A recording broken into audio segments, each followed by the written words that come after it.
Shalom,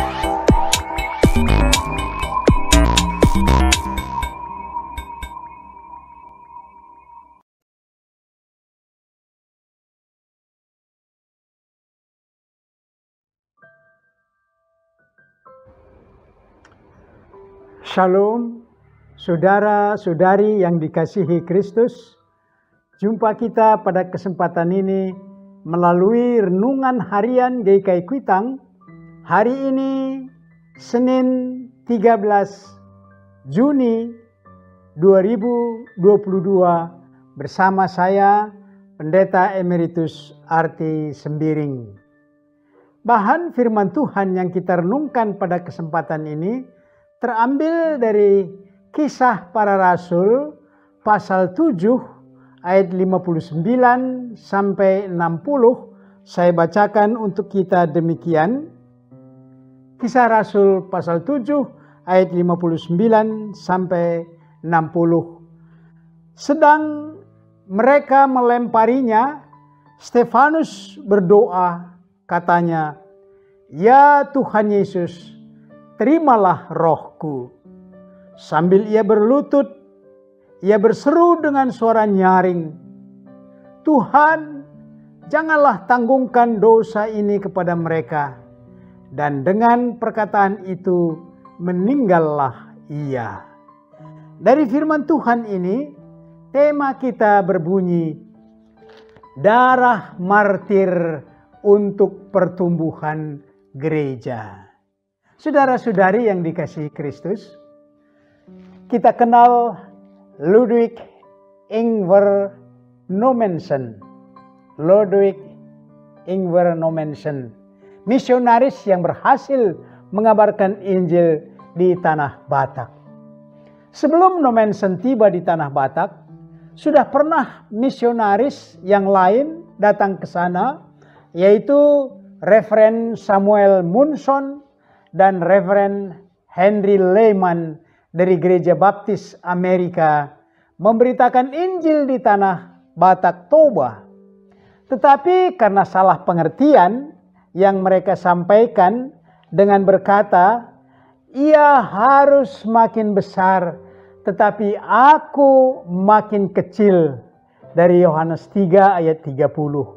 Yang ditanggapi orang Batak, biar orang kulit putih makin besar dan orang Batak makin kecil. Maka dua misionaris ini dibunuh, dikanibal oleh mereka. Kemudian disadari bahwa darah penginjil itu menjadi benih-benih pertumbuhan gereja di tanah Batak. Nommensen sampai di tanah Batak dan kehadirannya yang menemui tantangan yang tidak kecil dari raja-raja Batak. Tetapi akhirnya berdirilah gereja HKBP yang secara organisasi yang terbesar di negeri kita ini. Demikianlah tema kita berbunyi, darah martir untuk pertumbuhan gereja. Saudara-saudari, setelah Roh Kudus turun, pertobatan, percaya dan menerima Kristus oleh kesaksian para rasul mengalami banyak kemajuan.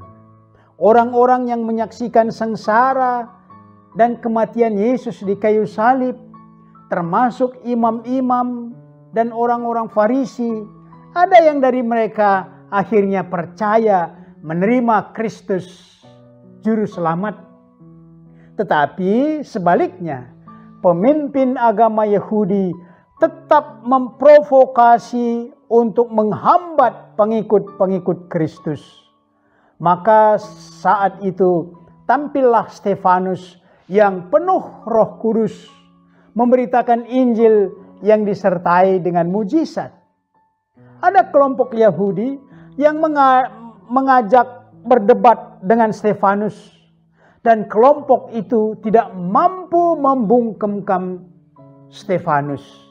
Akhirnya kelompok itu dengan kekerasan menyeret Stefanus dengan fitnahan agar disingkirkan dan dirajam karena dituduh menista Taurat. Saudara-saudari, beberapa pokok yang menjadi teladan bagi kita dalam pengalaman yang dialami oleh Stefanus sampai wafat. Pertama, dalam kebenaran Roh Kudus, dia menguasai Stefanus dalam kebenaran, tidak ada dusta. Yang kedua, dalam suasana hidup di ujung tanduk, Stefanus tidak menyangkal Kristus.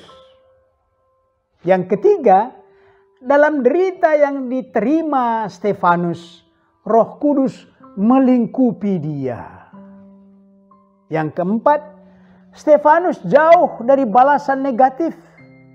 Justru doanya sama dengan doa Tuhan Yesus agar orang-orang yang menyakiti dia sampai meninggal agar diampuni Tuhan. Yang kelima, Stefanus meninggal, tetapi dia disambut oleh Kristus dalam kemenangan.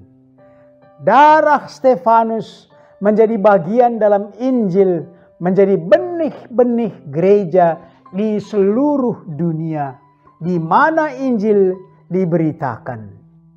Saudara-saudari, saatnya sekarang kita yang berada dalam posisi Stefanus dalam tugas pelayanan kita, kecuali ancaman untuk dirajam.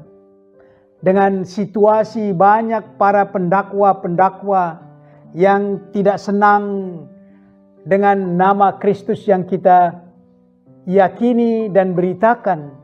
Di negeri kita ini tidak jarang terjadi perlakuan para pendakwa-pendakwa yang telah merajam anak-anak Tuhan dengan teror. Dan telah banyak darah korban-korban teror ini. Dengan penuh prihatin, akhirnya kita harapkan darah orang benar itu menjadi benih-benih pertumbuhan gereja di tanah air kita ini. Pelayanan pemberitaan Injil dan kesaksian karya Kristus tidak mungkin dihambat, tidak mungkin di stop, tidak mungkin surut. Demikian juga saudara-saudara, kita harapkan selain daripada kesaksian dan pelayanan, kita harapkan juga pembinaan iman tidak makin lemah agar kita makin kuat di jemaat gereja kita. Kita berdoa agar NKRI dan Pancasila tetap jaya, yang telah terbukti membawa kesatuan bangsa dengan berbagai latar belakang yang berbeda dari Sabang sampai Merauke. Cukuplah anak-anak Tuhan yang darah mereka telah menjadi benih-benih pertumbuhan di negeri kita ini. Di atas semua ini, impian kita supaya Roh Kudus bekerja. Mari kita aplikasikan renungan ini dengan pokok-pokok berikut. Pertama, adakah posisi Stefanus pada zamannya yang Anda alami pada zaman ini, walau tidak sampai dirajam dengan batu? Yang kedua, pernahkah Anda berdoa seperti doa Tuhan Yesus dari atas salib dan doa Stefanus yang sedang dirajam dengan batu? Yang ketiga, apakah pertumbuhan jemaat gereja Anda berdiri dan bertumbuh dalam keadaan mulus-mulus saja dan menyenangkan saja? Mari berdoa. Bapa Tuhan Yesus Kristus, yang sudah mengutus Roh Kudus dan terus bekerja.